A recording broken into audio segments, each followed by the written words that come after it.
Hello, everybody, and welcome to this latest in the ValuesJam guest session series. And Raven, brilliant to have you here. To start with, please introduce yourself and tell everybody about the great work that you do and will be doing. Thanks, Alan. Hi, everyone. Happy to be here. I'm Raven. I was born and raised in the Philippines, and I'm currently based in Paris. And I like to tell that I'm a connector of communities. I'm a young person, a young activist, and I started my career as a teacher. I was a teacher for residential care institutions in the Philippines, and I was so inspired by how education can change the lives of people, like how it did for mine. And now I lead the Voices of Tomorrow project, where I met Alan. And what we do is we invite young people to share their vision of the future, their hopes, their dreams, their fears, their anxieties, and express it through artworks. And we want to showcase these creativity and talent to the world by showcasing it in a virtual exhibition that's immersive. And aside from these, I also do a lot of social impact work locally in the Philippines and everywhere else in the world. I also go to London a lot, where I met Alan for Curriculum for Life. And I've been involved in the Learning Planet Institute in Paris for around 3 years now as a youth fellow. And aside from that, I'll be starting a new mission with UNICEF Education Outcomes Fund in London as well. Happy to be here. Fantastic. And where's a good place for people to find you if they're listening to this and they're inspired to connect with you? So I have a LinkedIn account where I'm very active in, and I also have an Instagram account where I post my adventures as a young person, global citizen type of stories. It's called rav.en.france. So it's like Rav en France in French, but it's Raven France. So yeah. Great. Okay, so now we're going to choose our ValuesJam card and see which one we get for us today. So how many piles of cards would you like me to make in front of me? Maybe five. 5, okay. And they're different sizes. And so now pile 1 is on my left and pile 5 is on my right. So which would you like? Pile 1, 2, 3, 4, or 5? I would like the leftmost pile. Okay, why? I have no idea. Maybe it's the one closest to your computer. Okay, well, I'm left-handed, so I've got an affinity to left as well. Perfect. And so now just 6 cards, so a number between 1 and 6. I would like to choose the first one. It's always the luckiest one. Look what you've done. Yee, wow, amazing. That's Good. very How appropriate is that for the time that you are at with this exciting new chapter ahead of you? So the first question is this: what does ambition mean? And what does it look, feel, and sound like? That's a really good question. For me, ambition is very profound. Like it's shaped by our experiences as a child. It's shaped by our environment, by the people we're surrounded with, and by our experiences as we go through life. So, for me, for example, when I was a child, my most cherished moments was being with my preschool teacher. It was a really enjoyable experience for me. I loved being with her. I looked forward to going to school every day as a kid, and that prompted me to choose a career in the line of education. I'm like, oh, I want to be a teacher. I love kids. I want to be like her someday. It's shaped by the people we're inspired with, and by the experiences we shared with them. And I told her that when she was still with us in this world. So she's now part of this world. But when she was still alive, I would tell her how much she shaped my career path unknowingly. And yeah, I was happy to be a preschool teacher, and now I'm doing more of like education policy and education programs, but I'm still inspired by her commitment to this field. Great. So what a great start. So what you're saying is that our ambition is really strongly shaped by our role models that we have when we're at a very young age, right? Exactly, by our parents, by our family, by the people we look up to. Yeah. And it also strikes me, well, a couple of things actually. There's one quote that I really love about teaching, because I share with you um, an admiration, a love for teaching, because the way I see it is it's the most valuable profession in the world, because it's the only one that can shape the future of generations, right? And what a fantastic privilege and responsibility that is, that other professions just don't have. Mhm. So it's teaching is big for me, and my eldest daughter is a teacher actually. Um, Really?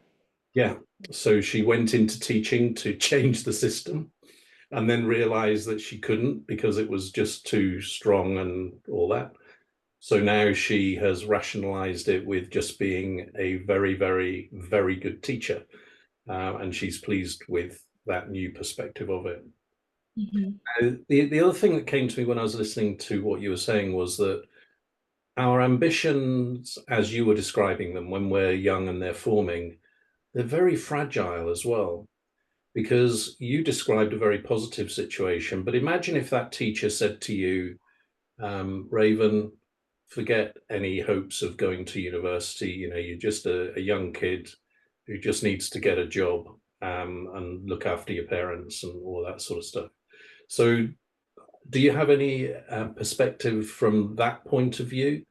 Or have you met any people or experienced situations where ambition is really limited by people around you? Hmm. Yes, totally. So going to your point, we meet a lot of people that would change our perspective in one thing. So for example, I had a really good experience with my preschool teacher, but when I went to high school, I had totally the opposite experience with this math teacher who hated me so much for pursuing a lot of extracurricular activities. So, it was an algebra class, and I was always not in class because I was out in the field doing NGO work and club activities and band and all that. So she's like, are you even a student if you're not with us? You know?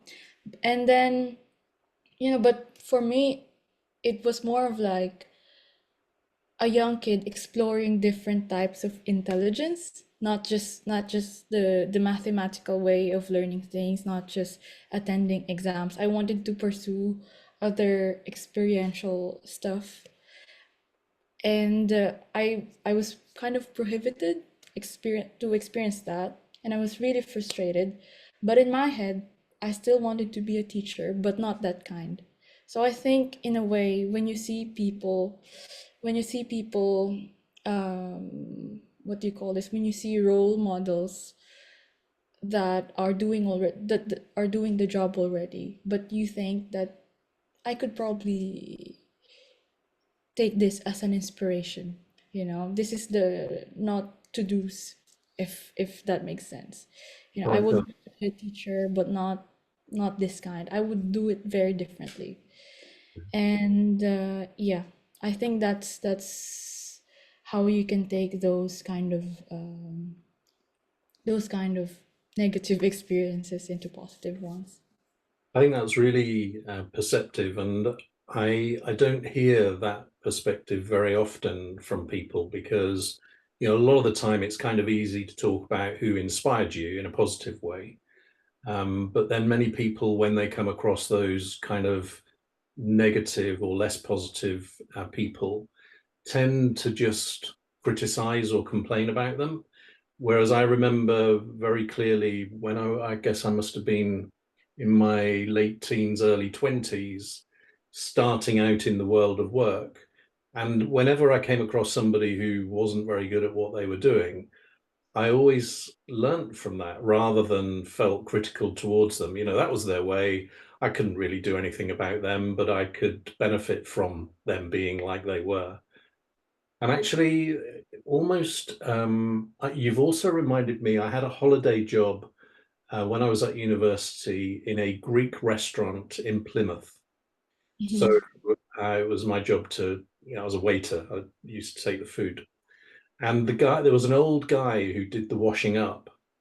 And he said to me, why are you working here? And I told him it was a holiday job. I was at university studying hospitality management, and I wanted to run a five-star hotel. That was my ambition. And he said, you can forget that. You'll never be anything. Mhm. And Yeah. I often remember him because I ended up running five-star hotels, and Well, he really inspired me.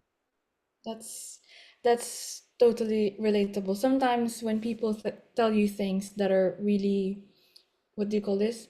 That cuts deep, you use that as a motivation and you're like, I want to prove you wrong, you know? I will be there someday and you will see. Like exactly, this is exactly in line with what I shared earlier.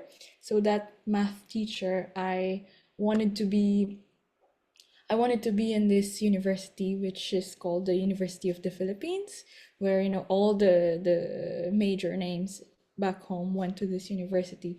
And she was telling me when I was applying for that, she was telling me, "Are you sure you're gonna apply for that? I don't think they take flunkers, you know." Because I flunked her subject because I was always not there. I was good in math, but I wasn't in the class. That's all.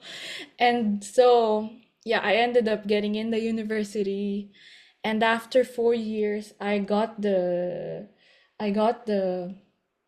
most excellent student award for public service in that university. So it's a university of 30,000 students, and I Wow. was awarded not for my academic achievement, but for public service and extracurricular activities. And that says so much about how contradictory what she was telling me, how contradictory it was to the actual world, that I could get recognized for other things that I do, not just maths. So yeah, I really relate to that when you said, you're like, and I became this. What Yeah. now? And you know, there's something else here about the way that you choose to deal with those sorts of comments, because I can imagine somebody that was a different character to yourself feeling squashed by those comments. And so, whilst, you know, we've shared a couple of stories about how it really gave us extra strength, there are those people, for whatever reason, that don't respond in that way. So, what do you think that's all about? Mm, well, to be honest, I don't really blame them because in this day and age, you shouldn't be saying those type of things. Like especially nowadays, we put so much value in mental health and in caring for other people, being compassionate, because you never know what they're going through, and people carry a lot of things that you can't see. So it's better to just not say those stuff. So if someone takes that type of comment, especially when you're young, you're finding your identity, you're a high school student, and someone tells you you're a flunker, that could be hard, that could permanently scar you, and that could affect the way you deal with ambition, you deal with choices in the future. And I wouldn't blame them if they take that negatively. But for me, I wanted to prove her wrong. I wanted to show people who tell me negative comments that I can be this if you just let me. Just let me figure it out. Just let me work hard and I will be exactly what you thought I couldn't be. So, yeah. It's a fascinating area because sometimes those people making the comments that we're talking about, they're not even intentionally malicious about it. It's more out of ignorance. Mhm, And that sounds harsh, but that's all it is. It's not being aware. Um, mhm, and that my youngest son, when he was at school, he was told that he was not the sort that was cut out for university. mhm, He should just get a local job and he would probably do quite well. mhm, He decided not to take that advice. He got a first class degree honours in international business and now he's a consultant with Deloitte. yeah, But that wasn't even being critical of him. It wasn't calling him a flunker. It was just misplaced advice. mhm, And so it's hugely dangerous when people are, like you said, forming their identity. mhm.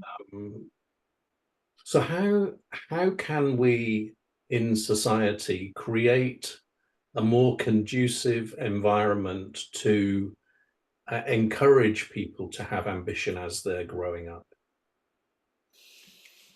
Hmm.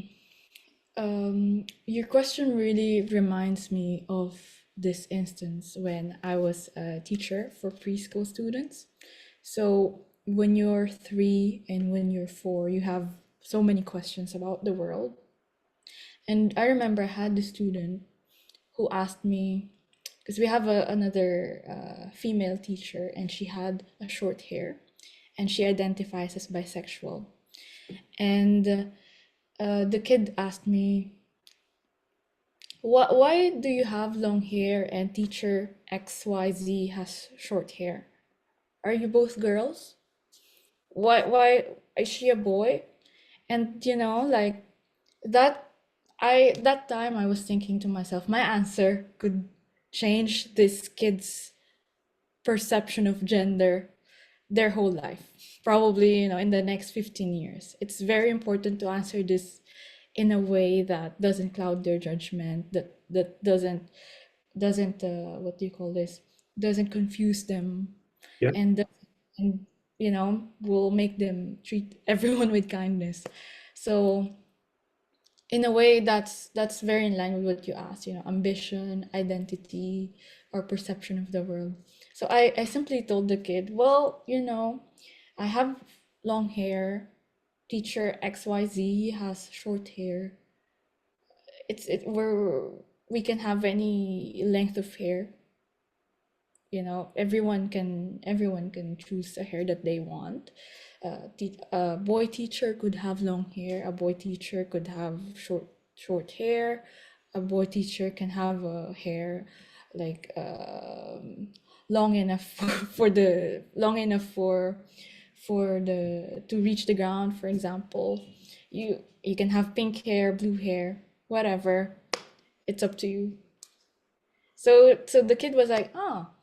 And then you realize it's so much easier to explain to a kid than to other ages. Because for example, if I tell traditional parents, oh, I will cut my hair to like a pixie cut, they'll be like, what? Are you a lesbian? Are you bisexual or whatever? Are you trying to join the LGBTQ community? But for a kid, they're like, huh, yeah, you're right. That makes sense. Yeah. So yeah. Children are so much more open-minded, aren't they?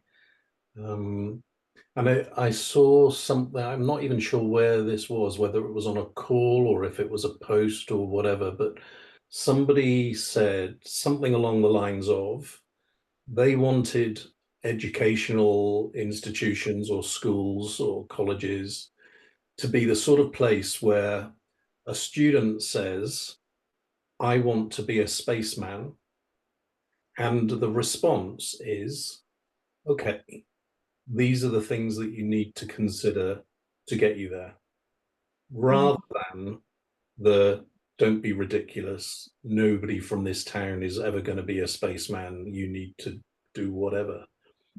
So I think between us, it's recognizing the importance of the response, particularly to people when they're at such a young developing age. It's having the emotional intelligence to be able to deal with that. It's also, I think I used the phrase earlier, but it's recognizing the responsibility on the one hand, but I think more important than that, it's recognizing the privilege. Because if you saw it through the lens of privilege, and somebody said, I wanted to be a spaceman, and you translated that into, I could help this person become a spaceman, and that's their dream, rather than, oh, I feel the weight on my shoulders of this big responsibility, and I'm just going to find an easy way to get away from it. Maybe there's something about that. Yeah, I think, for example, for kids, for young people, or just in general, it's important to never kill an idea. Yeah. So it's important to have guide questions or follow-up questions. So, for example, a kid says, "Oh, for me, I know I want to be a teacher. I just knew that I just knew that I wanted to work in education, but I didn't necessarily know that I could be an education policy writer or that I can be a principal or that I can be a curriculum designer. I just knew teacher at the time because you know those type of one pager, different jobs in the community, teacher, doctor, fireman. It was very specific, but you didn't know the people in between, the people behind the scenes.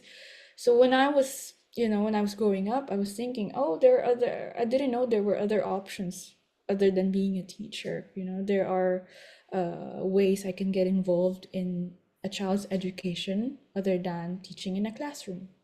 So I think it's important to explore different options, like what you said, I want to be a spaceman because that's what they see in public media, but they didn't probably know that there's a physicist, there's a chemist, there's a biologist, there's a earth science specialist, a meteorologist, so many other things. And it's important to ask questions rather than saying yes or no. We can always ask follow-up questions and continue the inquiry. Yeah, definitely. And you're making me think of that kid who said, I want to be a spaceman. They might end up as an aerospace engineer, you know. Mhm. It makes me think that the response of the teacher is often less mature than the child, actually. Because why would you just close it down rather than the approach that we've just explored there about all of the different possibilities if you wanted to move in that direction? Mhm. And I'm curious now, while we've been talking, a little thing has been growing in my mind about your next step, right? Mhm. So I'm curious about your ambition for this next role that you're about to take on. Mm, For me, working with UNICEF, it was my childhood dream. I would say, when I was in my bachelor's degree, when you study education and international development, you read all these reports from such organizations. We analyzed those articles, and it felt so unreal that I was even interviewing with them. And now I'm going to be part of their team, meeting them in person, etc. For me, I will treat this next step as a stepping stone to further adventures. I will treat this as a learning experience like everything else, a chance to meet people with new perspectives, a chance to work in a system I've never been in before, international organizations that are linked to the UN, a chance to a chance to change something from the inside. Maybe it's gonna be in my small 8-person team. Maybe it's the whole organization with 40 people, or maybe it's the whole of the UN or the whole world. We never know. But for now, I'm gonna start in my bubble from my teleworking table, and we'll see from that. Okay. And we're obviously very different generations, and it's making me think that ambition has to be different today than it was, say, 50 years ago or 40 years ago. And that's because of the pace of change. And the impact that that has is that I'm thinking back to, I said I wanted to be a general manager of a 5-star hotel. I could kind of think 10 or 15 years ahead into the future and be reasonably confident and comfortable that not that much was going to change. It was pretty much the status quo as you went through that period of time.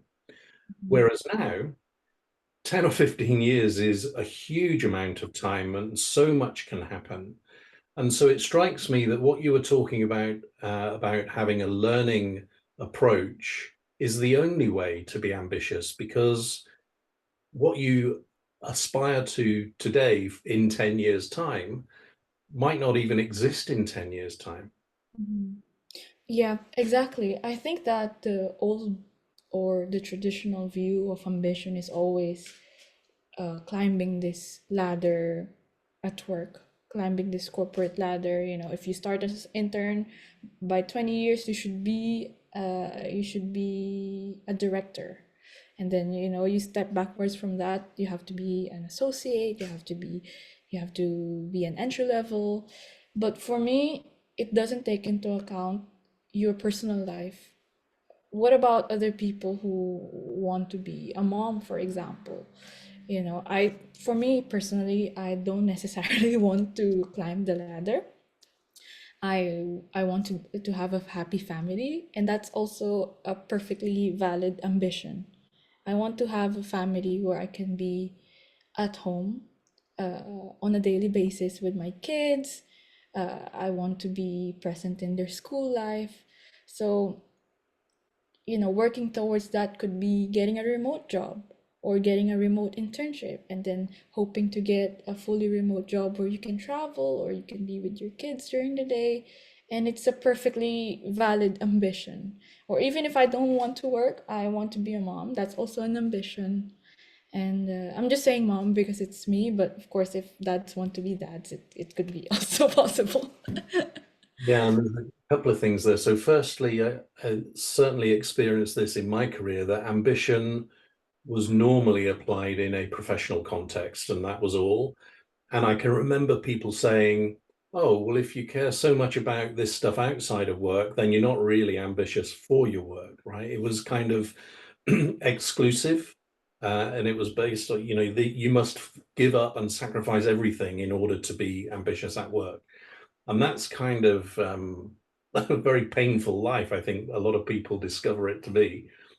But the other thing you made me think of, even in work, and you know that my background was hospitality. I used to get really frustrated that there was such a focus on climbing the ladder, because I still love watching people who are really excellent at what they do doing it really well. And I don't care whether it's somebody sweeping the pavement or cleaning a window or pouring a bottle of wine or serving food or cooking food or whatever it is, just doing something with expertise.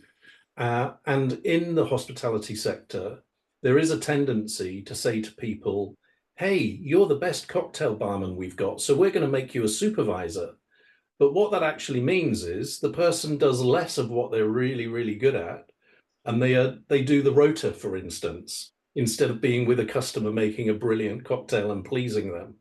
So we're kind of misfits in some ways around our approach to ambition, which again seems very narrow-minded. Mhm. Yeah, I definitely see this problem. I watched this show.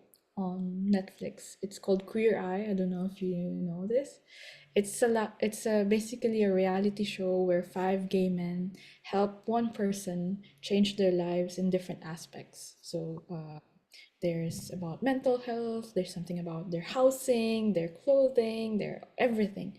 And then this person was a really good nurse, this person that they wanted to help. She was a really good nurse, but she she got promoted into like a supervisor type of position. But what she really was good at was caring to people, attending to their needs, and answering phone calls. But when she was already head nurse, she was missing that part of talking to the customers on a daily basis. And she's like, I didn't want this promotion. And yeah, that's totally true. Why can't people just grow in what they currently do? And why do they have to necessarily like move up or change titles? Why can't we just, for example, from an employer perspective, why can't we just pay them more so that they're motivated more to do this thing? Or why can't we expose them to other type of client groups or customers? Why do we have to change their whole job description? So definitely I identify with that. Mm. That landed with me during COVID times, um, and particularly, frontline care workers. And that's not just the medical people, but the people who did the cleaning, for instance. And it's like those people were risking their lives every single day, and yet they were being paid, a pittance compared to other people. And again, going back to hospitality, I remember making a suggestion that didn't go anywhere at all. And I said to the managing director of the company that I was working for, how is it that these guys and girls at reception that are welcoming our most important, most profitable guests are paid less than Mhm. somebody who sits in the accounting office tapping in numbers to a spreadsheet? And, Yeah. and the answer was, just a blank. It was just like, don't compute.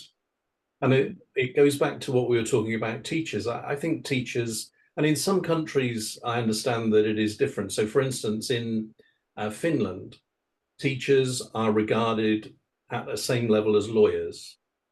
And why should they not be? And yet, in many societies, there's this kind of, I don't know why we can't change it, but there's this perception that teachers aren't paid a lot, but lawyers are paid a lot. And it's Mhm. like, what's that all about? Mhm. Yeah, totally. That's why Finland is the happiest country on earth. But it's the same. I think in Australia, the highest paying jobs are the ones that people don't want to do the most. Mhm. Yeah. For example, it's cleaning the manhole or cleaning the canals. They're paid much more than, let's say, engineering, or it's probably an exaggeration, or like being an accountant, because people don't want to do it. So Mhm. they're the most in demand people, carpenters or service workers. So yeah, I think it makes the most sense, to be That's- honest. I didn't know that actually. I'm curious to know a bit more about that. And it does feel like we could experiment more in that space rather than feels like we're slaves to the system that we've put in place, right? Rather than having the freedom to just play with it and see if something different could work. So let's get really kind of big now. And here's a question: how could more ambition improve the world? Hmm, that's a really, really deep question. I think ambition should be rooted in our values, where we place our heart in. That should be our ambition. So, for example, if your ambition uh, is to make the world a friendlier place for children, then you should look at all the, let's say, going on a traditional sense, look at all the jobs that are related to that. Or if it's something about making the environment a cleaner place or making the air more green, it could be, whether a job as a cleaner or a job as an earth science specialist. And I think what's wrong with ambitions right now, it's always rooted in titles and in hierarchy and in salary. It's always it's just how the world works right now, and it's very sad because it doesn't open the horizon of young people specifically to see that there are other jobs that I can do or other roles that I can fit into that are not necessarily prestigious. Like, let's say, for example, that role could be like what I said, a mom or an auntie or a neighborhood carer, or someone who can help make the streets cleaner or safer. It doesn't necessarily have to be something prestigious in a high-rise building in a in a what do you call this, in a big group all the time. And it's contradictory because the world demands us to give in to the system, because in a way that's where we will get more comfort, economically and logistically in life. But I think it should be the other way around. People should be choosing their mission or their ambition into what they believe in and what they value, and what makes them happy, what makes them go to sleep with a smile. That's what my friend told me. It's like the best advice I've ever received. If you're in a dilemma, you have two things to choose from. Choose whatever makes you sleep at night smiling, or like you wake up and you're excited to do it. Absolutely. Whatever the pay is, whatever the role is, wherever it is, it should be something that would make you wake up every day and you're like, I really want to do this. Yeah. And that's my answers along similar lines to this question, because I was just imagining then if most of the people in the world would wake up feeling like that, excited to be doing whatever it is that they're doing. Mhm. Just imagine how much better a place it would be than, we know a lot of people are disengaged with their jobs, are not happy with their lives at the moment, and more ambition could do that. So it would also kind of take the shackles off, I think, because we tend to be given a perspective of I'm going to do this kind of minimum accepted level, whereas if there was more ambition, people would be striving to do much more. And just imagine again the gap between what is and what could be if that was the case. Mhm. Hmm. And there's also in ValuesJam, there's an opportunity for you to invent your own questions. So you can ask your own question about ambition, beginning with who, what, where, when, why. What would your question be? And we'll answer it together. I can go first or you can go first. It's up to you. But what's your question? Question about ambition, is Yeah. it? Yeah. What makes you curious? Hmm. Hmm. My question would be, when is it that we form our ambition? For example, is it does it start as a child? Is it something continuous? Is it something that can change? Is it changing in stages, for example? Can we have another ambition when we're 80, for example, and start all over? What do you think? Yeah, well, it's an interesting question to somebody of my age. Not that I'm 80, but We're not able. so I remember, talking about that hospitality career and general management earlier. Yes, it was my ambition to become a general manager. When I became a general manager, I didn't feel any sense really of celebration or anything like that, even despite that old guy saying you'll never do it. I just felt, so now I'm here, and now what's next? And so, and now, for instance, I'm involved in lots of different things that are really exciting.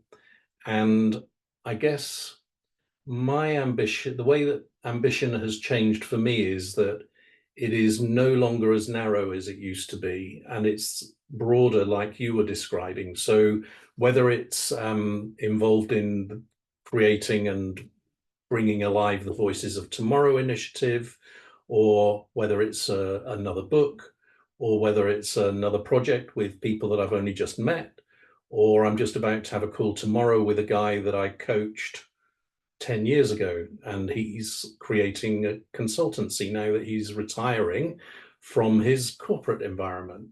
So ambition now for me is more about playing to my values, and that can look like a whole load of different things rather than being the old, or you use the word traditional, approach to ambition where it's more narrow and defined. But I can only speak for myself. I think that's the other thing I would add. And you said, do we? I can't answer for we. I can only answer for me. So there's my answer. What are your thoughts on this? For me, it would be the same because I think forming your ambition is a continuous journey. It's also a learning experience. One day you can take the train and you sit next to someone who will tell you about their ambition. It might change your whole perspective and you would want to start all over again. That's totally okay. We meet plenty of people who have their own ambitions, who have their own experiences that could change ours. And like what you said with this Voices of Tomorrow project, we can see all the different ambitions of kids. We have kids submitting artworks of being an architect or being an engineer, being a teacher. And some of them are just about making the earth greener or making their own corporation or something about unicorns. It could be very different things the way we see the future. So I think the most important thing is to stay open-minded and to keep asking questions that are open-ended. It doesn't necessarily mean when someone says I want to be in education or I want to be in space. You shouldn't ask, do you want to be an astronaut or this one? Do you want to be this or this? You should ask, how do you think you can do that? What are the types of things do you think you can do? What are you interested in? Where do you want, uh, where do you want to be? Do you want to be, for example, actually in space, or do you want to be behind the scenes, or do you want to do mathematics, stuff like that? It could be very different things in one ambition, and it's important to stay open-minded and ask open-ended questions rather than what do you call this, rather than imposing this traditional way of we have to always choose and we have to always follow the steps and follow the system that's already been there. So And I think that approach is even more important, taking into account this pace of change that we were talking about earlier. Because even peers of mine, I've seen them become a slave to their ambition. And that's really not a healthy place to be. And secondly, because things change so much, I think it's really wise to ask the question periodically, is this really still my ambition? Because it might have changed. Because otherwise, you arrive at your ambition that you set 10 years ago, and you realize it wasn't actually what you now want to be. Yeah. So yeah, so good thought there about that continual learning approach. So this time has flown by. I've loved the conversation. Thank you to you or the universe or whatever for choosing the card ambition. There is one final question, and that is, what are you encouraged to do differently about ambition as a result of this conversation? Hmm. I would say what I would want to change in our current way of thinking of ambition is to consider things as it's always multifaceted. You know, when you choose an ambition, there's a question of why, there's a question of how, there's a question of where, and it goes back to the point of always staying open-ended and open-minded. And yeah, we don't necessarily have to always choose. Even if we choose, there are 500 options. There are, 600 options. If you're, what they always use is ikigai. If your ikigai is to connect communities, like me, for example, it could be in a way of being a teacher, it could be in a way of um, starting a new internship when you're 40, for example, in a community building space. It could be a neighborhood security personnel, whatever, it could be all sorts of different things, and it doesn't have to be tied to your career. I think it needs to be tied to your values, like what you said, Alan, there. And it needs to be something that you will wake up and you're happy to do this thing, and it should be non-hierarchical, and it should not reflect what what do you call this, what this world has been telling us in the past, yeah, in the past. Right. So I'm going to translate that into what you're encouraged to do differently is think more broadly about ambition and more openly about ambition. So what I'm wanting to do is encourage you to now be a little bit more specific about that. So what's the first baby step you can take towards the direction that you've just described? Good question. I think we can go back to my answer in the first one. Um, you can consider what role models are out there. What are the things that people have done in the past that are linked to your ambition? So, one concrete way of doing that I really, really like is when I meet people and I find their journey amazing, their life story and all that. I would look into their LinkedIn profile, and I would check, what are the things that they involved themselves in the past? And I would see, oh, they started a fellowship in this organization, or they participated in a webinar, or they took a training in this. And you can ask yourself, uh, is it something related to my ambition? Could it help me?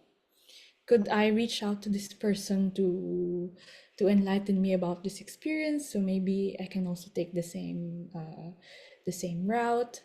It's a very simple thing to do. It takes 5 minutes, but it opens up your horizons into all kinds of experiences you can try, no matter what your field is in. Like, for example, Alan, you worked in hospitality and in many other things.